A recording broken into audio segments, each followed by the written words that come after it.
Hello and welcome to the show. Today is another out and about episode, so expect to hear some interruptions in the background. In fact, I've wound up the windows because there's a guy next to me who's playing some nice reggae music. Quite good actually.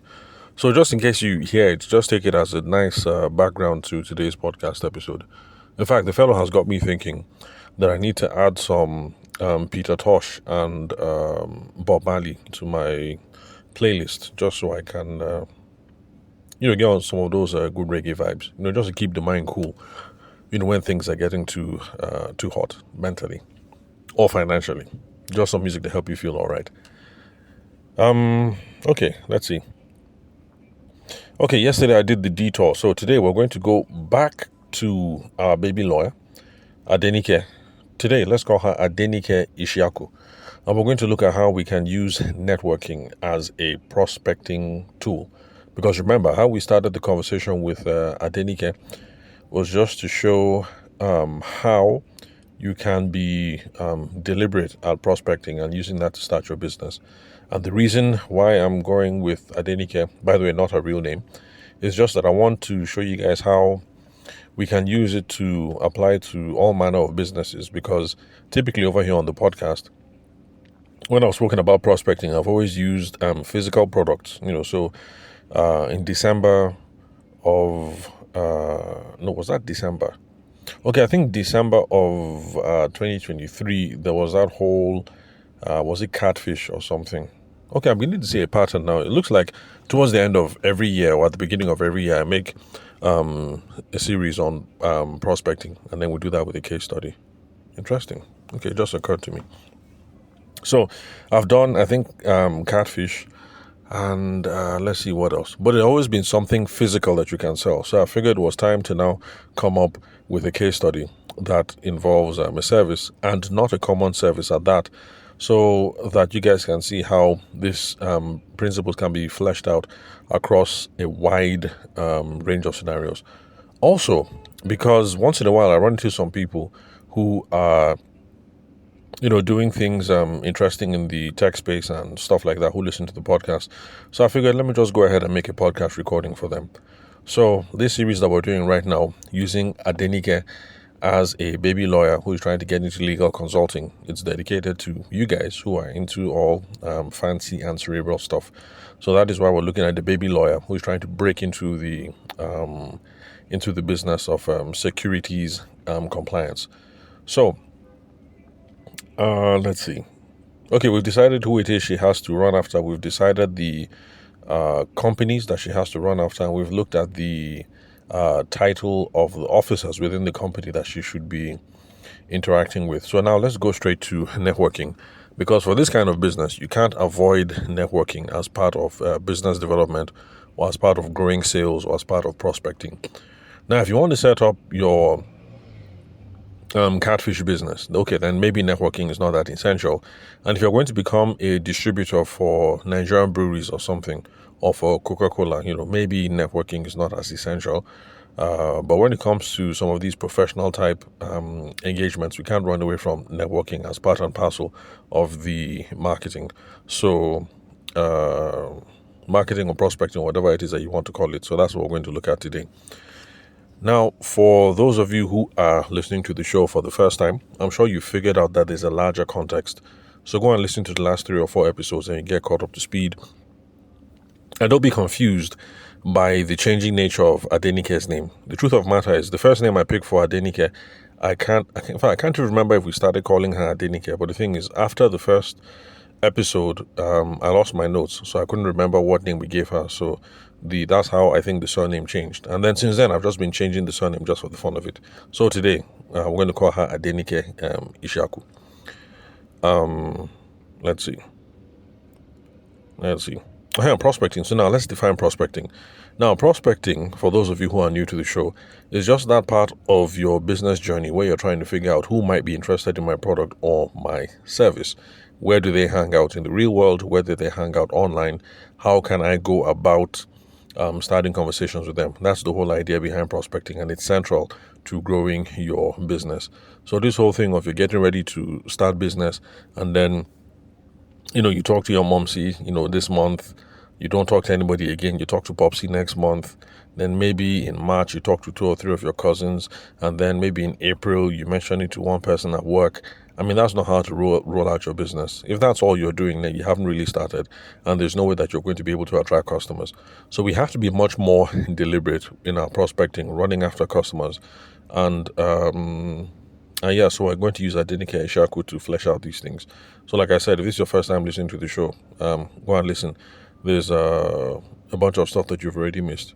Also, I also forgot, if you'd love to connect with me to have a strategy session or a business audit, or you have a bunch of questions, then you can reach out to me on 080-6466-2140. The country code is +234.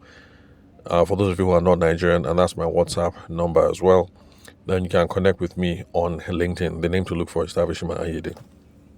So now we've defined prospecting.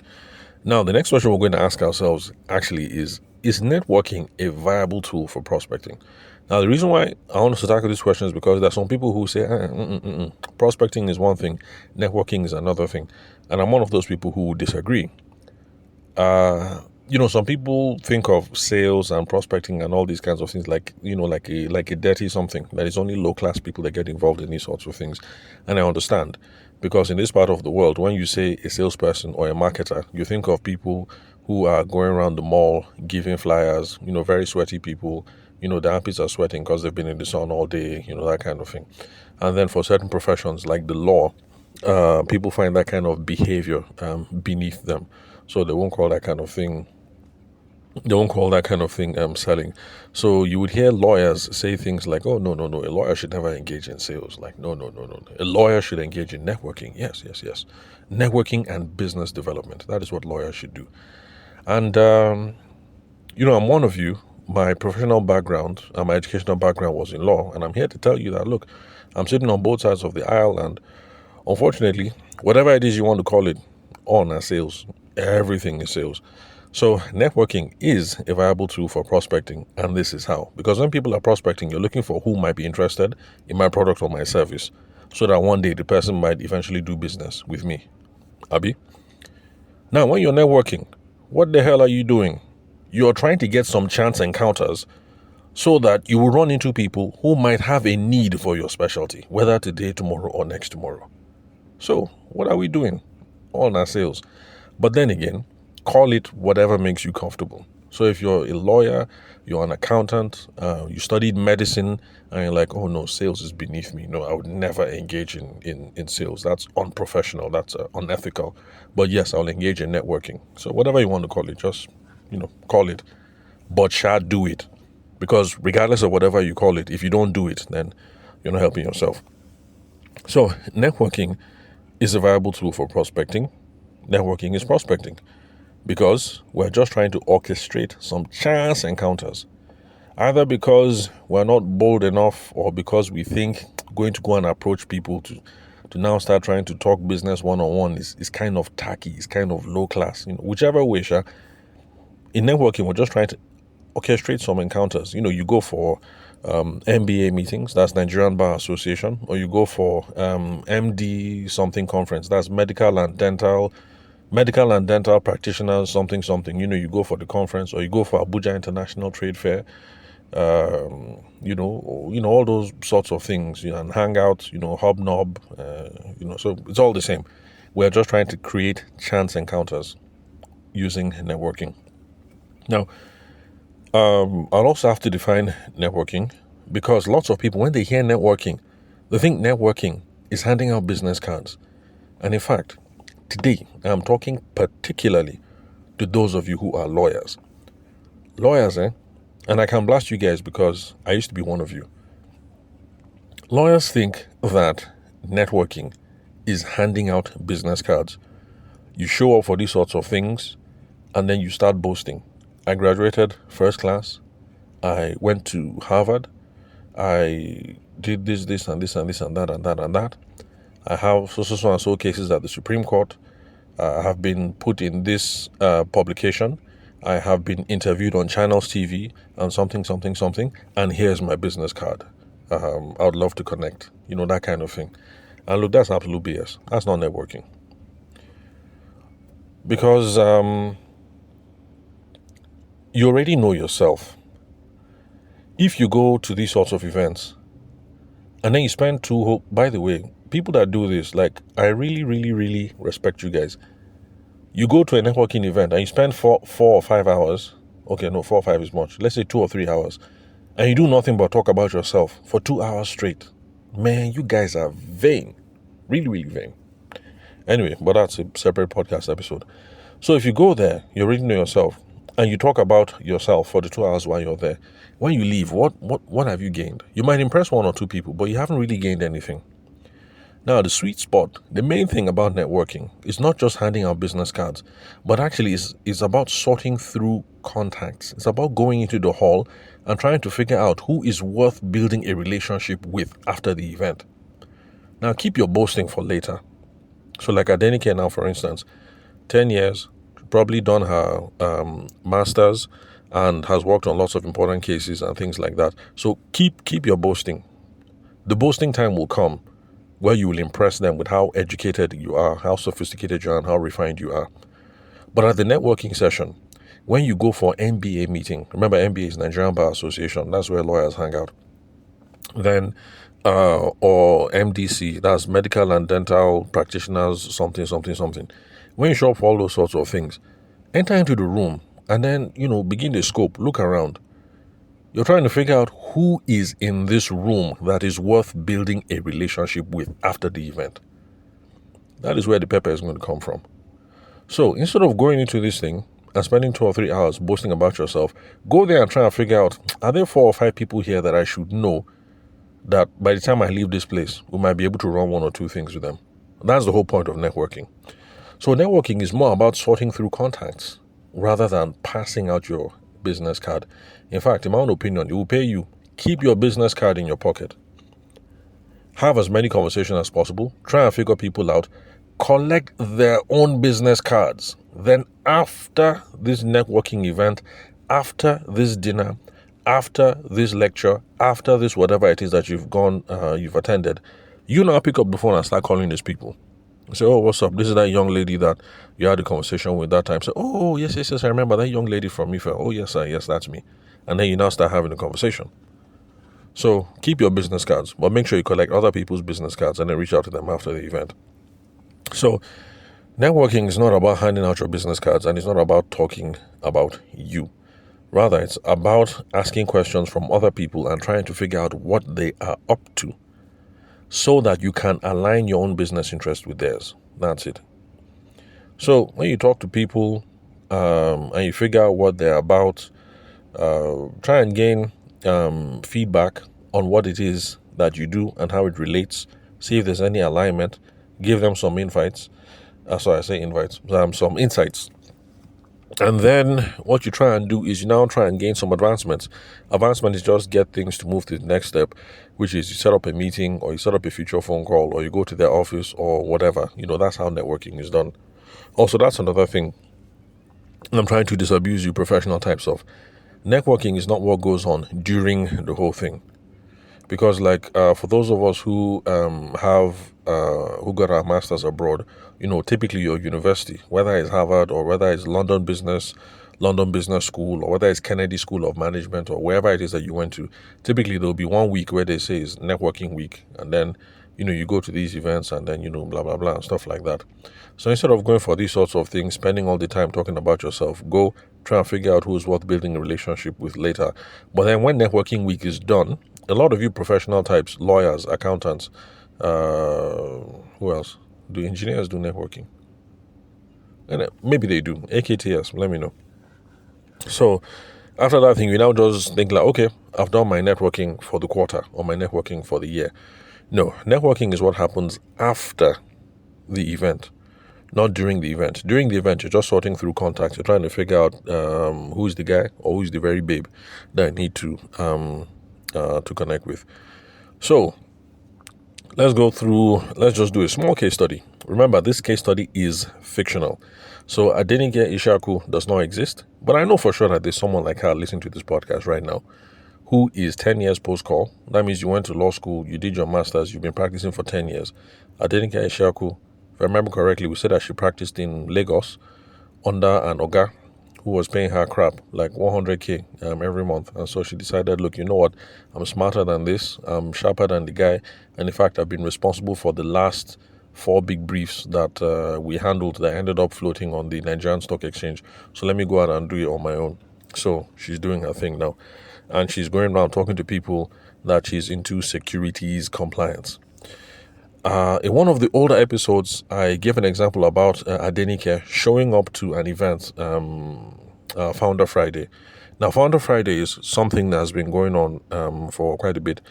And it's when founders and potential investors, and let's see what else, sometimes business consultants, get together. And it's supposed to be, I'm not sure who is even in charge of the initiative itself, but it's supposed to be one of these things that's supposed to boost the tech ecosystem in Niger. And I know that they have meetings in Abuja and I think Kaduna, and I can't remember, I think Lagos. Abuja, Kaduna, and Lagos, I think. But, just go on Google and check, if you're into that sort of thing. So in one of the episodes, I pretended that Adenike Eshaku shows up for Founder Friday. So Lagos, Abuja branch. Now, let's pretend that during that meeting, she bumps into someone who is the founder of a real estate company who is using AI to do virtual inspections and to make buying and selling of real estate more easier.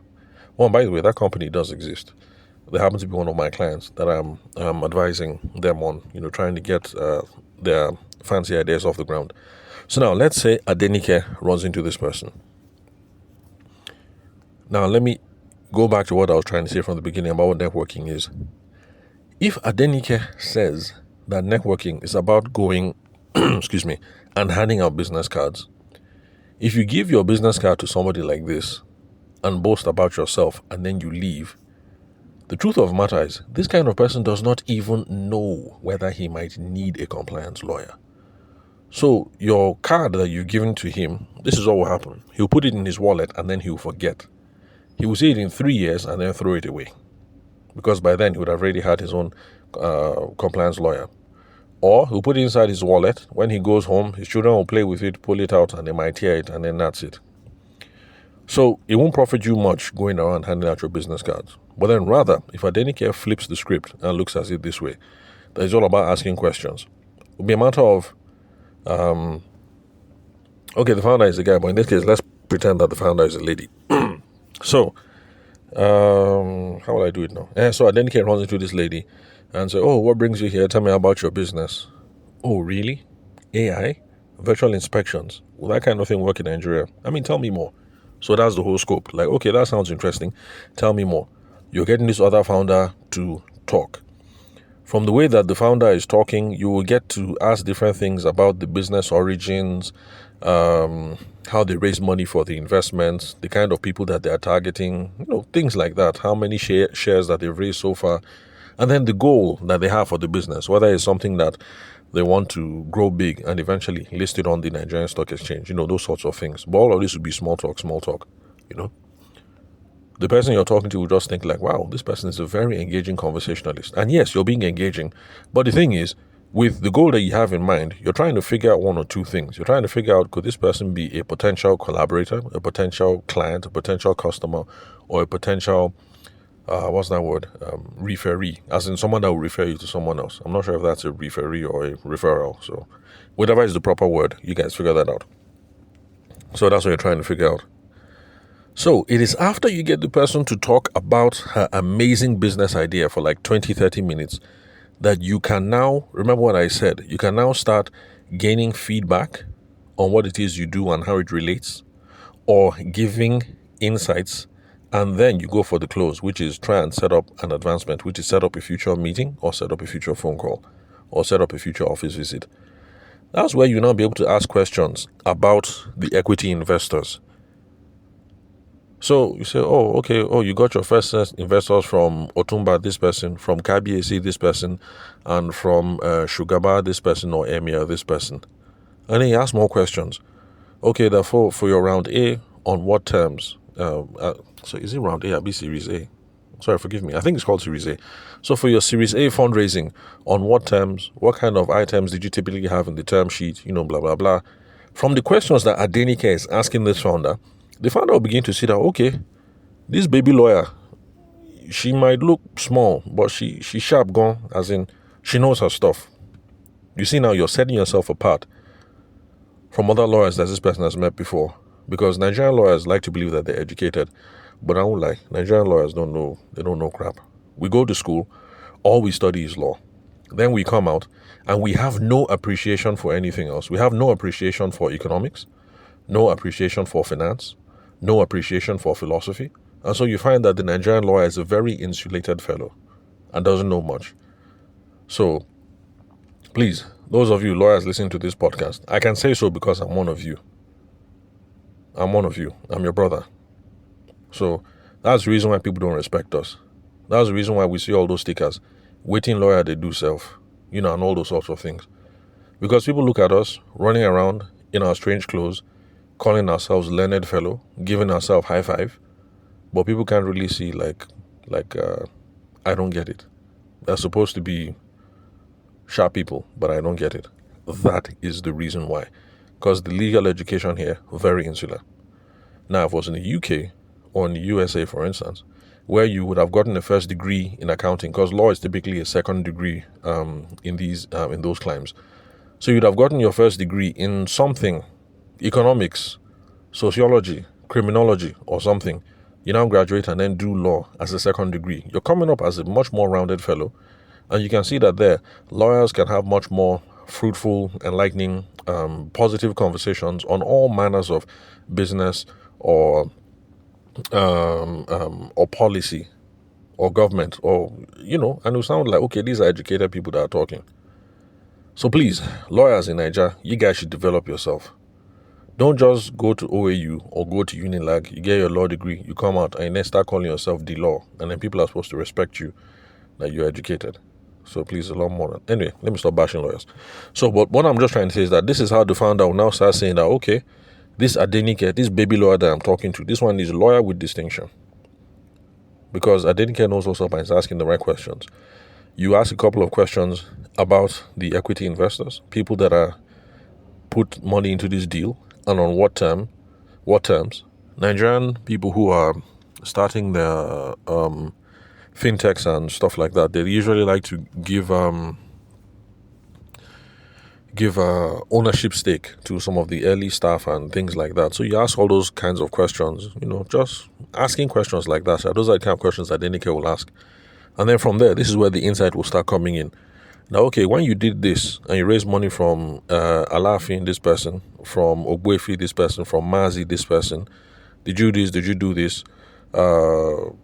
Have you considered that in the future you might have to do so and so filings with the SEC, that's Securities and Exchange Commission? What kind of paperwork did you guys look at? Where are your term sheets?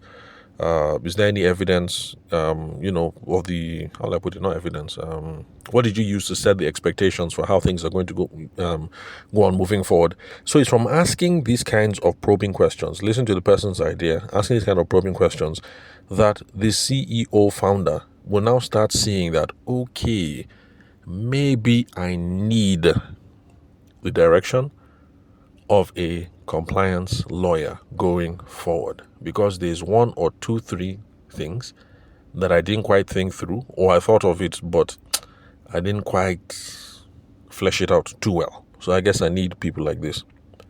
So after that kind of interesting conversation, you have spent 20, 30 minutes letting the person talk about their business idea, used another 4 or 5 minutes to ask some probing questions that has now given the person some insight. If you say, I'm going to be in your part of town next week, Tuesday, how about I stop by? Would you be available like 10 a.m.? Of course, the person will say, oh, yes, please drop by. Because you have shown yourself to be a valuable resource. So,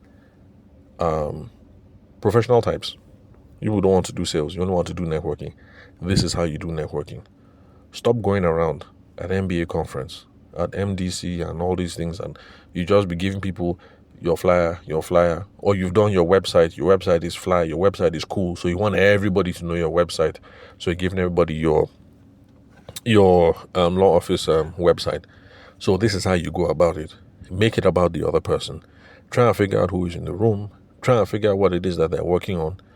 As they're telling you their life story and their business story and everything, in your mind, you're now doing the calculation of, okay, based on what these people do, based on what I do, there might be alignment here, there might be alignment there.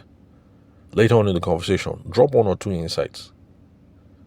Then from there, how about we hook up later on? I'll be at your office. How about you come by my office? Let's talk some more. That's how the meeting starts. That's how you start to do the rubbing of minds. And that is how networking and these chance encounters can lead to people who might have a need for your product or your specialty later on. Now, this is why networking is a good sales tool. It's a good prospecting tool. And so for me, networking is prospecting. Because for this fish seller who is doing direct prospecting, she's thinking, who might be interested in my product or my service? Who wants to buy it retail for their house? Or who wants to buy it who wants to buy it private for the house, or who wants to buy it retail, buy and package and then sell to supermarkets or something like that. So that is networking. And I guess this is a kind of selling that you professional types, those of you who graduated from professional degrees in Nigeria, law, medicine, accounting, what else? I guess this is kind of sales or selling that you'll be comfortable with. So, that's it. So, go in and, but remember, it's not about what you call it. Excuse me. It's about whether you apply it or not. So that's my advice to any Adenike Ishakus who are currently listening to the podcast right now. Starting a business, you're trying to prospect. Networking is a viable tool. This is how you go about it. Tomorrow, I would like us to look at cold calling. Cold calling just means you approach somebody, but there's no prior context. This person doesn't know you. You don't know them. Okay, maybe you know them small because you've done some research, but the interaction is unsolicited. Unsolicited means I didn't beg you. I didn't send you. You're the one that is just showing up on your own. Networking is not unsolicited. It's not cold, because when I go for a networking session, I have impliedly kind of put myself out there that I'm okay with strangers walking up to me to talk to me and to discuss one or two business ideas. I kind of have given permission for you to approach me. So networking is not cold, even though all of us are strangers. Cold calling is purely unsolicited. I'm minding my business. I'm trying to have fun with my children at the mall, and somebody walks up to me and says, "Oh, sir, we do Canadian visa, something, something, something." "Oh, thank you very much. I'm not trying to jackpot." "But sir, won't you consider it Canadian visa, this and this and this, 20% off, blah, blah, blah. We have guarantor. You don't have to raise the money. The guarantor that we'll bring for you will guarantee you to the level of 30 million naira, something. "Oh, thank you very much. I'm just here with my family. I'm trying to have fun. We are not jackpotting. But sir, consider." See, no, that is really, really cold, and that is unsolicited. Like, I didn't beg you. I was just minding my business. You came, you now started trying to sell me stuff. So anyway, I'll look at cold calling so that lawyers like Adenike who want to use cold calling as a tactic for growing their business, whether you're going to call somebody up on the phone completely cold, or whether you're going to meet somebody live and direct completely cold, let's see how we can go about doing this. Now remember, for those of you who are not lawyers listening to the podcast, remember that the principle applies across different contexts. Yours is just to listen with a pencil or paper, write down something that you think is interesting, and then see how you think it can apply it to your business. So if you're a hairstylist and you've been listening to Adenike, the ideas we've been throwing up for Adenike, just be writing it down. Like, okay, I think I can try this. I think I can try this. I think I can try that. So make some notes about networking. Are there networking events that hairstylists go to? I remember a couple of years ago, I haven't seen any movement in that regard, so I don't know. But there was a time when makeup and something is like, it was this Niger makeup and something event that was about hair, because it will have like all these fancy weaves. You know, that one that you wear the wig, and the wig is reaching your calf or reaching your ankles. You know, I don't know how many inches. Is it 50 something inches or whatever? But all that fantastic hair. So fantastic hair, fantastic makeup, you know, things like that. There used to be an Enugu edition. There used to be a Port Harcourt edition. There was a Lagos and Abuja edition. There was even a Benue State edition. I was surprised. I went to go and visit my cousin, and I saw the banners there. So I think it's hair and beauty, makeup, something, something. But it's been a long time. I've not been seeing their promo. I've not been seeing their adverts. So if you're a hairstylist, you know, you can write it down. Okay, networking. Is this something I can do? Do I need to go and buy stand at the next hair and beauty, makeup, something, something event? Or can I just walk in there as an ordinary person? What strategies am I going to do for networking? How am I going to be looking for potential customers? How am I going to be looking for stakeholders, potential partners, you know, things like that. So write all these things down, try and apply it to your business, and we should all be cool. Remember, if you'd love to connect for a business audit or a strategy session, or you have a bunch of questions, the phone number is 080-6466-2140. The country code is +234. And that's my WhatsApp number as well. Also, connect with me on LinkedIn. The name to look for is Tavishima Ayede. If you're not a podcast person, all of this wonderful material is on YouTube. So just search Tavishima Ayede and you'll see there over 1,030 videos so far. So thank you very much for your time and attention. I'll catch you guys at the next episode.